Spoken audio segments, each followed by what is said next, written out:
What's up, guys? JR Raymond back again, coming to you from home, actually getting ready to go practice. But first, I wanted to give you guys a short little video explaining what had happened at the Players' Championship. After a couple of good blocks, we had a really bad block that pretty much took us out of the race for the show. So we're going to talk through that a little bit here. But if you want to see all of the games, all of the, or not all of the games, but the games that were recorded at the Players' Championship, you get full access to those games as a member of the LTC Bowling channel. So make sure to hit that join button on the YouTube channel. Click that. Plus, we give away, now we're up to 2 bowling balls every month. We're giving away 2 free balls to a random member every month. So make sure to click that join button. And we're going to talk about the last 2 frames, last 3 shots of the first game, and kind of explain what I saw throughout the day and why it wasn't a very good day. So stay tuned.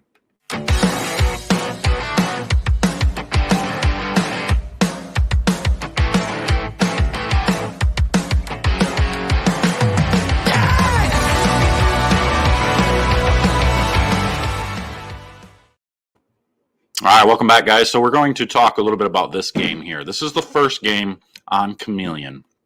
Let me get over to the screen and click play. But this is the first game on Chameleon where it's 39 feet. It's the lowest volume pattern that we used all week. And I saw a lot of friction down lane, so we wanted to kind of control that.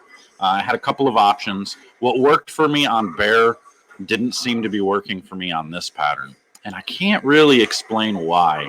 It just kind of seems like I feel like my physical game kind of fell off just a little bit heading into this day. So we're going to take a look at the 9th and 10th frame that I bowled here and kind of give you a little bit of an idea of what I was struggling with and what I was dealing with. Throughout the day, I saw a lot of early hook.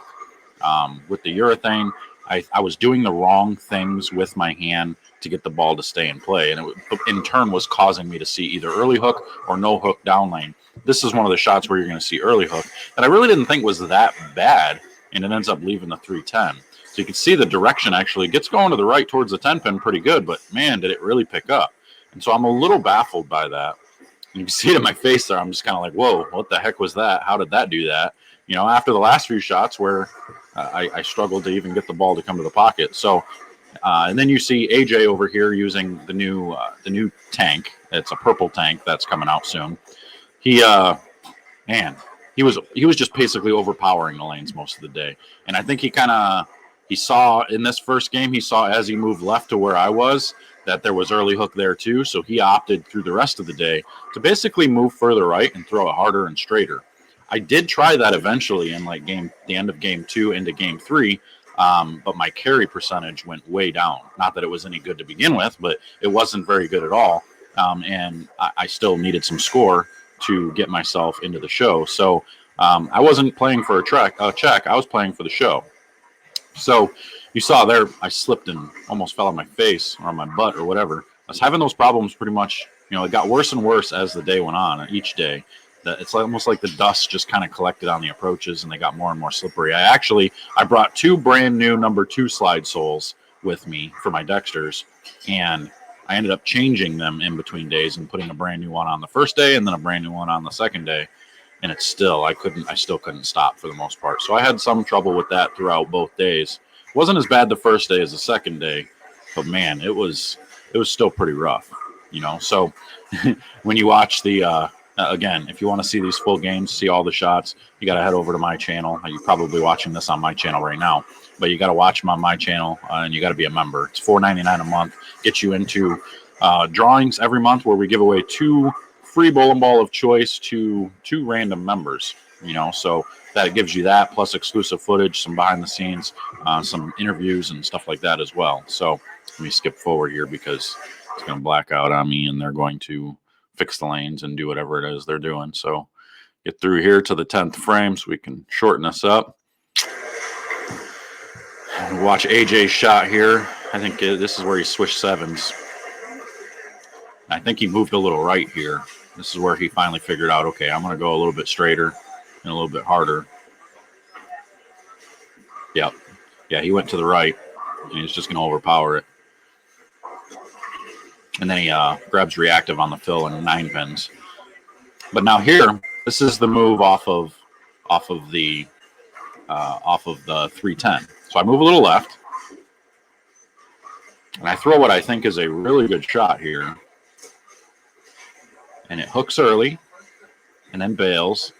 And it's just really late down lane. Doesn't get the 10 out. Doesn't hook quite early enough then. So it hooks early, but then it doesn't hook again early enough. So it wrapped 10. So now I'm like, okay, I got to get away from the early hook. After I make the spare, I actually move even further left and watch what happens.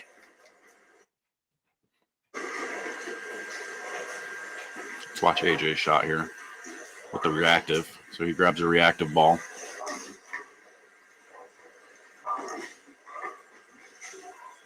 I think he gets into that zone where he was trying to go left or right with the urethane before. Yeah, a little bit. And it just boomerangs down lane. And that's what we were dealing with. We saw sharp reaction down lane, and we're like, well, we don't want sharp reaction like that, so you got to use shorter pens or urethane or something. So the majority of the field, of course, opted to use urethane. And guys used urethane through this entire block. So here I move left and get my hand around it more, throw it to the right, and it never hooks. So that's pretty much what I dealt with the entire day. Like it was nonstop. I couldn't get the ball to do the right thing. And from there, the next game, so I bowl 198 clean in that game. And then the very next game, I bowl 187 clean. So after that, I'm like, what am I going to do here? Like I'm losing ground on the field.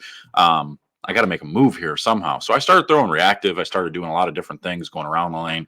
And I just ended up bowling a bad block. I bowled like 50 or 60 under, which then pretty much took me out of contention. I was 190 out going into the last 7 games. But I was kind of excited for the last 7 games because it was the shark, and my ball reaction on that pattern was really good. And it showed the first game. I ended up bowling 260 the first game on shark. And I made some ground up. I ended up getting like 40 pins back. So now all of a sudden I'm only 150 back, but then I bowl 160 the next game on a pair that just hooked a million. So I was just the transitions and the moves, and I just did the wrong things on Chameleon. If I just bowl the same block on Chameleon that I did all 3 other patterns, I'm within 20 pins of the show and, change a game here, make a spare there. And I missed probably 4 or 5 makeable spares throughout the 28 games. So that was, a big deal as well. That alone cost me a check. So that's why I always preach, make your spares, man. Like, granted, they weren't, like single pins or anything. They were multi-pin spares, but you still got to focus hard enough to make the spares. Like I shot at a bucket and I took a 5-pin straight back. It's tough to do, but I did it. So anyway, that's kind of where we were at from the Chameleon. We didn't see a lot of good ball reaction. I struggled with doing the right things on that pattern. And I watched some guys, and I think what happened was on Bear, I was able to use that 2-inch pin hustle PBR. And because there was higher volume, I could use the reactive. I tried to use it here, and I couldn't. So on Bear, early in practice, because in practice session, I had the urethane ball looking really good.